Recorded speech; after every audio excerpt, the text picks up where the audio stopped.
Mới đây, chị gái Hoa hậu Đại Dương 2014 Đặng Thu Thảo, Đặng Thùy Trang đăng đàn tố Á hậu Biển Việt Nam 2016, Nguyễn Đình Khánh Phương có hành vi quỵt tiền. Theo lời kể của Thùy Trang, Khánh Phương đã vay cô 300 triệu đồng để thi Hoa hậu Biển Việt Nam 2016. Số tiền này dùng để mua giày dép, quần áo thời trang và vé máy bay, khách sạn, tiền truyền thông. Khánh Phương cũng hứa sau cuộc thi sẽ làm việc, trả nợ cho Thùy Trang bằng hợp đồng ràng buộc hình ảnh hai bên trị giá 1,5 tỷ đồng. Kết thúc Hoa hậu Biển Việt Nam 2016, Thùy Trang còn giúp Khánh Phương lo phẫu thuật thẩm mỹ để ngoại hình đẹp hơn với mục đích đi sự kiện lấy tiền trả nợ. Sau khi trở nên xinh đẹp, nóng bỏng nhờ dao kéo, Khánh Phương đắt sâu hơn nhiều. Trước thời điểm đại diện Việt Nam dự thi Hoa hậu siêu quốc gia 2017, người đẹp Nha Trang lại ngỏ ý vay chị gái Đặng Thu Thảo 1 tỷ để mua giải. Tuy nhiên cô bị từ chối thẳng thừng vì đã đánh mất niềm tin nơi đàn chị. Khi Thùy Trang đòi nợ, Khánh Phương đã khóc lóc, thất trả nhiều lần nhưng không làm được như những gì mình hứa. Chia sẻ với hoàn cảnh của mỹ nhân họ Nguyễn, chị gái Đặng Thu Thảo đồng ý cho cô trả góp 10 triệu đồng mỗi tháng. Nhưng chỉ 4 tháng đầu tiên Khánh Phương chuyển khoản đầy đủ cho đàn chị này. Còn từ đó tới nay cũng đã gần 3 năm, Á hậu mất hút để lại số nợ 250 triệu.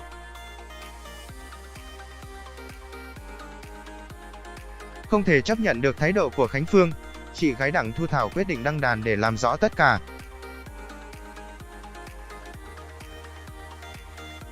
Theo Thùy Trang, xét theo điều kiện kinh tế hiện nay thì Khánh Phương hoàn toàn có thể hoàn nợ cho cô, tuy nhiên Á hậu vẫn lờ đi. Thùy Trang cũng đăng kèm loạt tin nhắn với Khánh Phương để chứng minh cho tất cả những gì cô nói. Giữa thời điểm nóng, Á hậu Khánh Phương chia sẻ dòng trạng thái gây chú ý trên trang cá nhân. Cuộc đời là bọt nước. Chỉ có hai điều như đá tảng, tư thế khi người khác lâm nạn và can đảm trong hoạn nạn của chính mình. Mới đây nhất, chị gái Đặng Thu Thảo cho biết đã nhận được phản hồi từ phía Khánh Phương. Theo đó, Á hậu Biển Việt Nam tiếp tục khất nợ nhưng hứa cụ thể sẽ hoàn lại trước ngày 20 tháng 1 trong êm đẹp.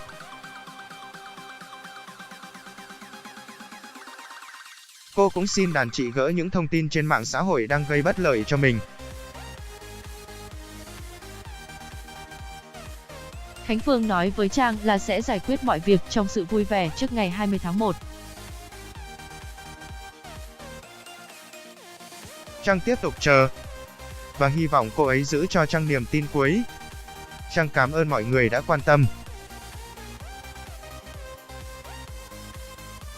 Tạm thời Trang ẩn những thông tin của cô ấy ạ, Thùy Trang cho biết trên trang cá nhân. Trên báo chí, chị gái Đặng Thu Thảo một lần nữa xác nhận tâm nguyện của Khánh Phương thời điểm này khi được hỏi đến.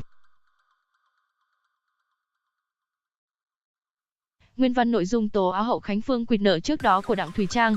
Vào tháng 4 năm 2016, Khánh Phương vào Sài Gòn tìm gặp tôi nhờ tôi cho mượn tiền mua giày dép, quần áo thời trang và vé máy bay, khách sạn. Và cả tiền truyền thông báo chí 5 tháng hết 300 triệu để đi thi Hoa hậu Biển Việt Nam. Cô ấy hứa sau cuộc thi sẽ làm việc trả cho tôi bằng hợp đồng ràng buộc hình ảnh hai bên có giá trị 1 tỷ 500 triệu.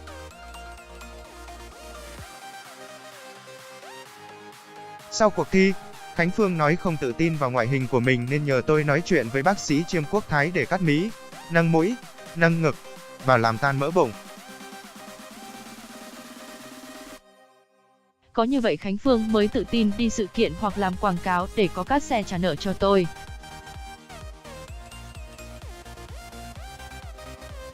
Tôi đồng ý giúp cô ấy. Và anh Thái cũng giúp Khánh Phương hoàn chỉnh ngoại hình hơn. Sau khi phẫu thuật thẩm mỹ thành công, cộng thêm việc tôi làm truyền thông, Khánh Phương nổi tiếng hơn và đắt sâu sự kiện hơn. Lúc này cô mới trở mặt và bảo không muốn làm với tôi nữa vì show tôi book ít tiền quá không biết khi nào mới trả hết nợ. Khánh Phương đơn phương hủy hợp đồng và hứa hẹn sẽ trả đủ tiền cho tôi trong 1 năm. Khánh Phương năn nỉ tôi là tạo điều kiện cho cô ấy tự tìm tiền trả nợ. Tôi đồng ý.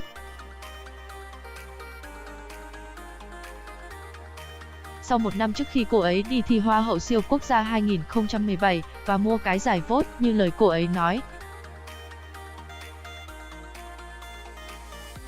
Tôi hỏi lại số tiền hứa trả thì cô ấy bảo gửi trước một ít và nhờ tôi vay 1 tỷ để có giải mới kiếm được nhiều tiền mà trả nợ phần trước cho tôi. Tôi từ chối vì không đủ niềm tin, tôi đòi nợ cũ, Khánh Phương lại khất hẹn và hứa sau khi đi nước ngoài về tôi tìm hợp đồng quảng cáo để cho cô ấy làm hình ảnh đại diện rồi lấy tiền trả nợ cho tôi.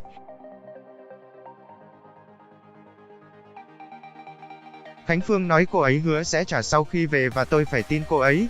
Cô ấy biết sai rồi. Tôi cho cô ấy cơ hội để có tương lai.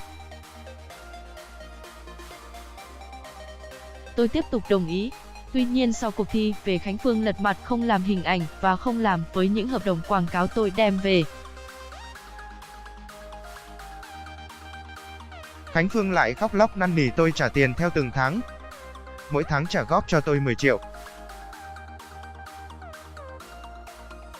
Chỉ mong tôi cho cô ấy cơ hội để được đi làm. Hết cách tôi cũng đành đồng ý cầm bạc lẻ mỗi tháng.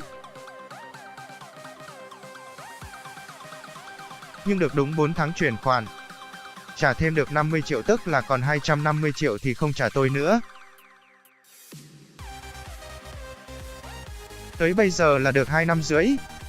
Tôi dùng số tiền dành dụm của tôi mấy năm trời để lo ăn học cho đứa con của mình cho Khánh Phương mượn. Tin lời cô ấy sẽ trả. Vì Khánh Phương từng nói em là người nổi tiếng chẳng lẽ biết chị nuôi cháu cực khổ một mình vậy mà quỵt xù tiền của cháu. Khi tôi chắt chiu từng đồng để lo cho con trả đi phần nợ vay dùm cho Khánh Phương, thì cô ấy ăn chơi đồ hiệu, đi bar, đi ăn nhà hàng, đi nước ngoài nước trong, mua sắm đồ xa xỉ.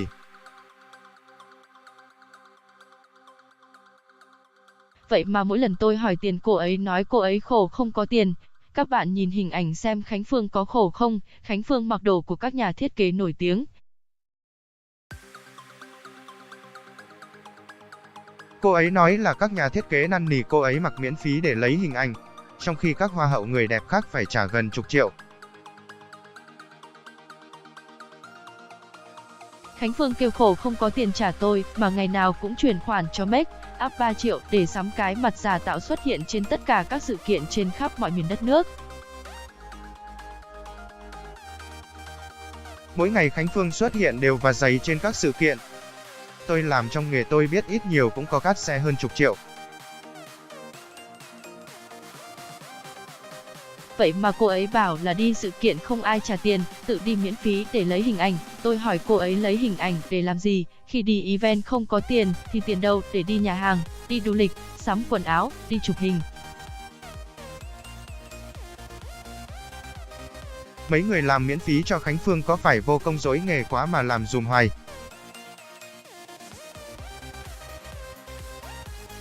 Nhà Khánh Phương có quán karaoke nổi tiếng ở Nha Trang. Gia đình cô ấy dư sức có thể trả tiền cho tôi. Vậy mặc bây giờ tôi cần gấp tiền để lo cho con mình. Hỏi thì cô ấy bảo khổ, không tiền không chịu trả. Sau đi thi trễ 10 ngày, Khánh Phương vẫn lọt top 25 Miss Quốc gia Nationa nhờ pha cứu thua của khán giả.